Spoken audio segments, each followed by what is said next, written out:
This edition of Crop Life Retail Week is brought to you by Winfield United. Hello, welcome to another edition of Crop Life Retail Week. I'm Eric Sfiligoj, editor of Crop Life and Crop Life Iron magazines, here again with Lara Sowinski. Lara, welcome. Thank you very much. How are you? I'm doing well. And hey, as we're recording this, I know I guess our lead should be something we alluded to in our last video. We were talking a little bit about the situation in the Black Sea regarding Ukrainian grain and the ability of the Ukraine to actually ship their grain out to folks. And uh, originally they were talking about the agreement for that to happen was going to expire on May 18th. But as we're recording this, we got an update. So I'll throw this over to you to give some good news to our viewers. Indeed. Thank you very much. And you're right. It's breaking news for sure. I'm going to have to refer to the Reuters report to give you an accurate update. But the gist of it is the Russia grain deal, Black Sea grain agreement was to expire today. Last minute, Erdogan, Turkish president, announced that there was a deal between the UN, Turkey, Ukraine, and Russia, 2-month extension, if you will. The parties acknowledged that not everything was sorted out to, in particular, Russia's satisfaction. Nonetheless, all 4 parties agreed to at least extend it for 2 more months. So UN Secretary General Antonio Guterres called the extension good news for the world. And that is indeed good news because usually I'm the bearer of bad news every week on Retail Week. So I'm happy to report that. Yeah, so that is good news, of course, Lara. I mean, again, I know that they were saying on the radio report I heard this morning regarding the new deal being in place that, that a lot of the folks in the Middle East and in Asia count on the Ukrainian grain to feed their population. So the fact that we have an agreement for another few months going forward is definitely a good thing. Absolutely. Yeah. Although is, I guess, for proof that just for some good news, there has to be the yin and yang, good, bad news. I did see this morning that after the news of this agreement broke, or the agreement being extended broke, that I was reading a report in the USDA that said that the futures for U.S. soybean and corn were falling, maybe as a result. Didn't say directly as a result of the grain agreement being extended, but their futures have fallen 12% for soybeans and 15% for corn. And both of those figures, according to this USDA report, are some of the steepest declines we've seen in the past 20 years. And again, the USDA report indicates that, where tight supplies have been the norm the last year or two, that it looks like we're going to have a little bit of buffer built into the system going through 23. So we'll have to see what futures prices do as we move forward in the year, perhaps after July 18th, if there's no new Russia-Ukraine grain agreement, that things will go back up, or if the harvest shows some signs of trouble, that the numbers will move back upward. But at the moment, yeah, they're for soybean and corn futures are coming down a little bit, unfortunately. Well, I'll take a little break here and get a word from our sponsor in, and then on the other side of the ad, we will be talking a little bit about technology. Excellent. Change your tune when it comes to crop protection. Help ensure performance with adjuvants from a leading name in the industry, Winfield United. Don't miss a beat this season. Hit up your Winfield United retailer to hear more. All right. Well, Miss Lara, I know a topic that you near and dear to your heart, of course, is ag technology. And it just so happens I ran across a report online from our friends at the Western Growers Association. Apparently, they represent growers in the states of California, Arizona, Colorado, and New Mexico. And they did a survey of their membership, and they found that, according to the survey, 70% of their members are actually using some form of automation on their farms. And more importantly, in 2022, on average, these growers were spending $500,000 a year on automation systems for their farming operations, and that was an increase from just under 400,000 in 2021. Um, Care to guess what the number one reason is, you think, for the increase in what they're spending on automation? Labor. Yeah, amen. That is a 100%. I don't know if we did the ding or not to give you the approval like we do with Fun with Numbers, but yes, you were 100% correct. Labor shortages are indeed the motivation behind this increased spending on automation for these Western growers. So, and again, technology, ag technology, near and dear to your heart, of course, because as we record this, we're knee deep in our planning for our annual Tech Hub Live event coming up in Des Moines in July. So I'll throw it to you to give everybody an update on what the latest is regarding that event and, who's going to be there. So.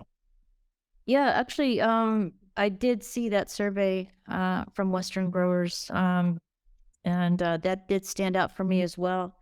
We do have one of our panels on Tech Hub Live is on building a winning team, key strategies for attracting, engaging, and retaining top talent.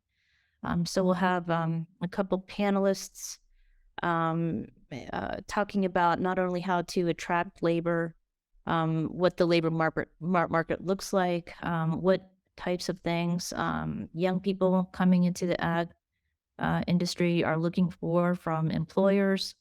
And that will be on day one. Day one of the main program starts on Tuesday, July 25th. Of course, techhublive.com for more information. We're making updates. At this point, we're 60 some days out. So every day, new updates with speakers and moderators and fireside chats, round table discussions. All that's being updated every day on the website, so you can check that out. But yeah, technology again. Tech Hub Live takes a look at it from what's available here, what can be immediately deployed at the farm. Large ag retailer presence at the show, along with farmer growers. But this year, just kind of taking a look at this year compared to last year, just, we're certainly trending higher as far as attendees and exhibitors. We're really in a great spot. So we feel terrific about the show this year in Des Moines, even bigger and better than last year. And our Women in Ag Tech initiative, first in-person formal launch, if you will be on Monday, July 24th in Des Moines. And that's 2 o'clock to 5:15 p.m., just before the welcome party. So again, I know I keep on we are just absolutely thrilled. The response, Women in Ag Tech, we feel so happy.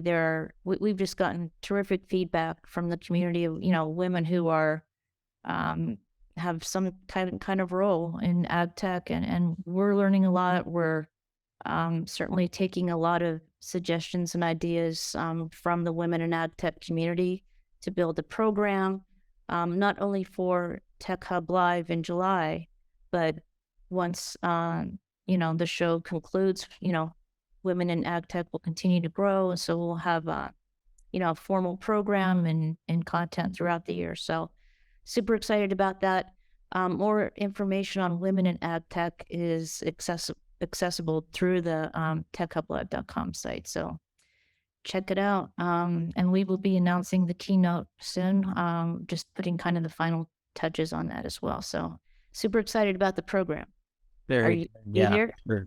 Yeah, I'm looking forward to it too. I know I made my airfare reservations the other day, so I'm all ready, set and ready to go to Des Moines. Awesome. I'm looking forward to it. And yes, and so for folks, and Laura did tease the opening party, and we'll have a little more information on that as well in upcoming videos. So, well, Miss Laura, time for your favorite segment of the show.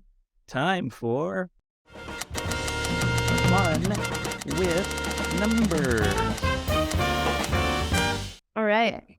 What do you got this week? I was going to say, you got it last week, so we'll see if you can go for more than one in a row. So 10.